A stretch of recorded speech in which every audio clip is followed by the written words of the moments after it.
kutengenezea maneno fulani ili ndio staili ya maisha yako.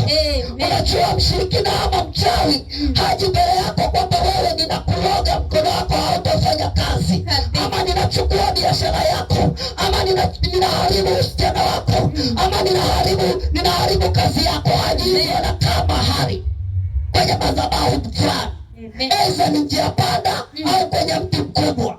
Akikaa mahali pale ndipo ambapo anaanza kufanya ibada ya uharibifu juu ya maisha yako.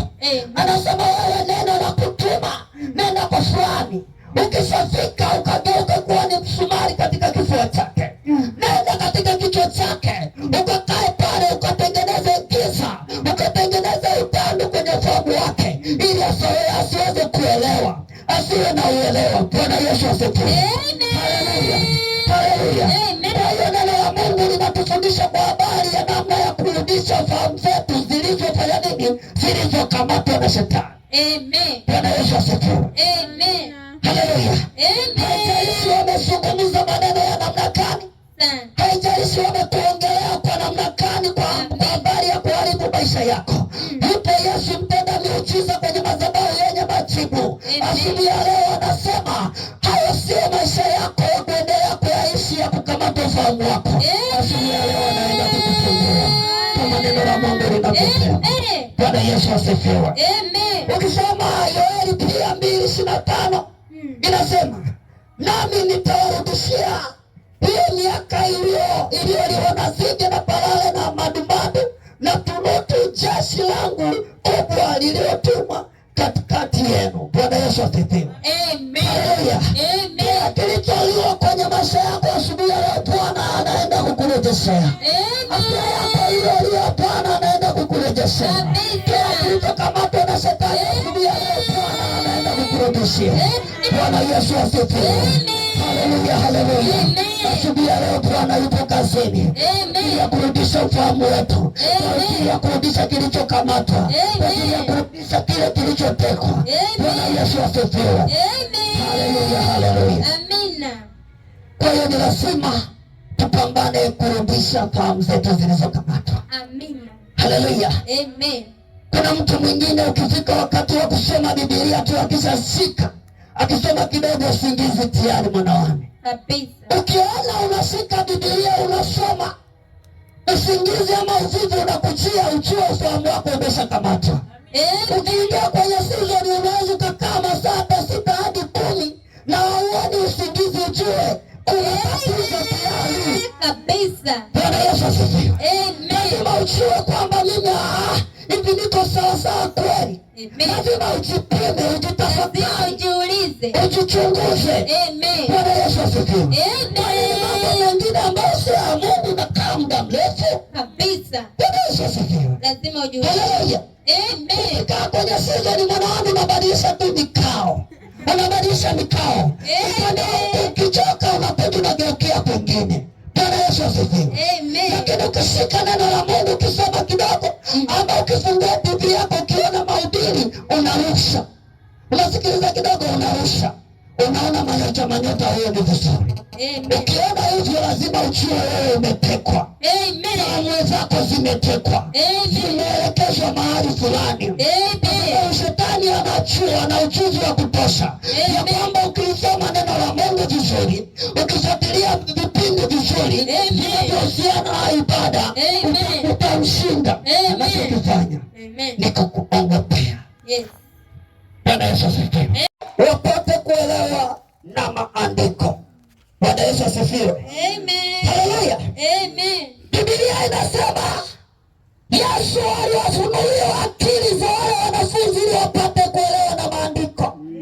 Waliyasoma sana yale maandiko lakini walikuwa hawaelewi. Uelewa ndani mwao ulikuwa haupo. Bwana Yesu asifiwe. Unaweza ukawa ni msoma vizuri wa Biblia. Unaisoma vizuri Biblia lakini huielewi. Unatakiwa kufanya nini? Hebu mwambie jirani yako unatakiwa ufanye nini ili uelewe. Unatakiwa ufanye nini? Bwana Yesu asifiwe. Wanafunzi walisoma sana neno la Mungu. Wanafunzi wa Yesu, pamoja na kwamba walitembea na Yesu,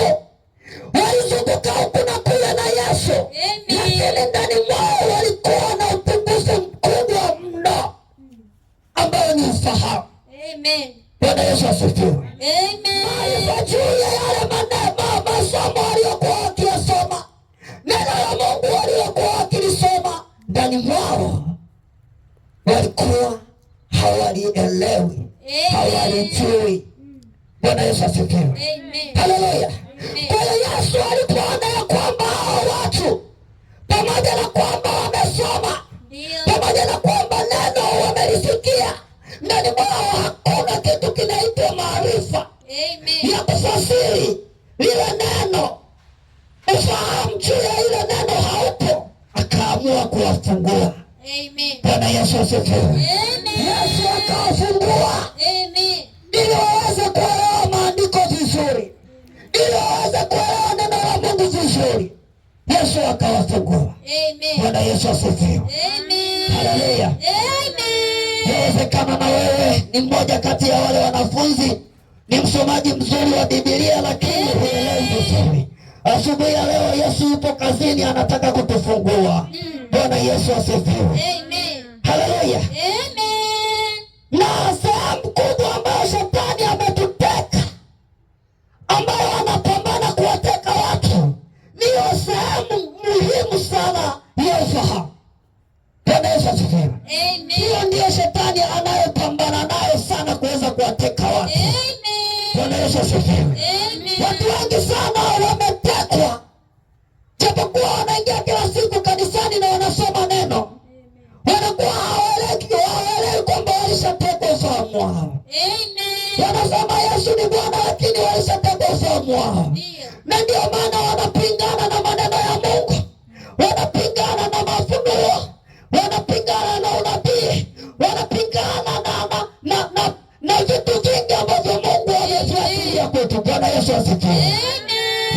Hivyo asubuhi ya leo nataka nikwambie kuna kitu ambacho Mungu amekiweka kwako ambacho ni cha thamani sana. Inatakiwa upambane ili upate maarifa na ufahamu, kuweza kukileta hicho kitu kitaonekana, kitaingia kwenye utendaji. Bwana Yesu asifiwe. Unakuta mtoto alikuwa anasoma vizuri shuleni, alikuwa na akili nzuri shuleni, ana bidii ya kusoma kila siku. Saa 8 ya usiku anaamka anasoma. Lakini mtihani ukija hakuna kitu. Ufahamu wake ulishatekwa siku nyingi. Bwana Yesu asifiwe. Haleluya. Unaweza ukawa anapata upinzani mkubwa sana, mkubwa ambao sio wa kawaida, kwa sababu watu wengi hawana ufahamu juu ya unabii. Wamesoma katika Biblia habari ya unabii, ya kwamba kunazo karama nyingi za Mungu.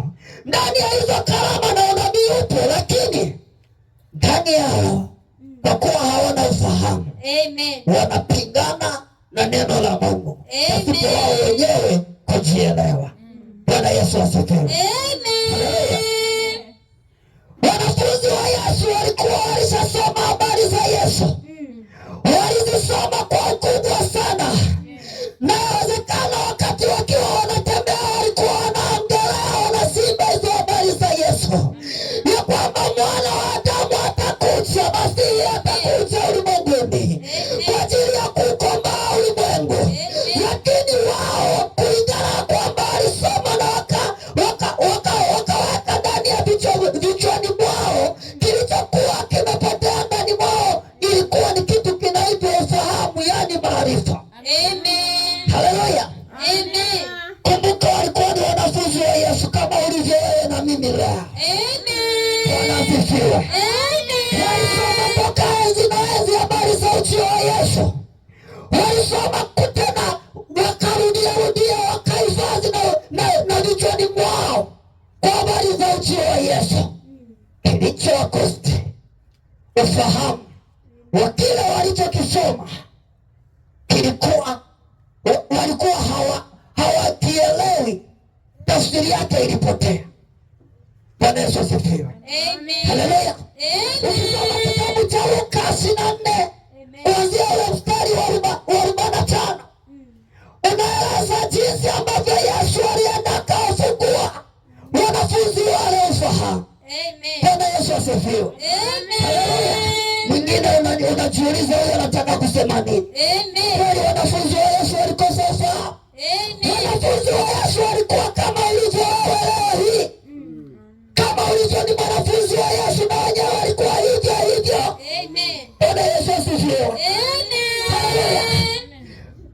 Kutokana na yale mafundisho waliyopokea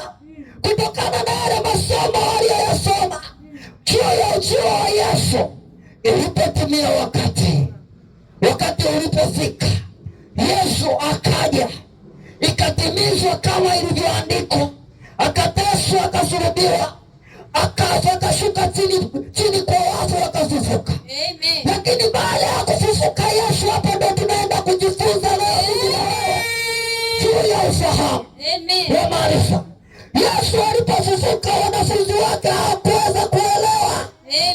Bwana asifiwe. Yaani kuamini kama kwamba Yesu amefufuka, walikuwa hawaamini. Neno la maarifa ndani mwao yalikuwa yameondoka. Bwana Yesu asifiwe. Hebu tufungue hiyo Luka 24:45.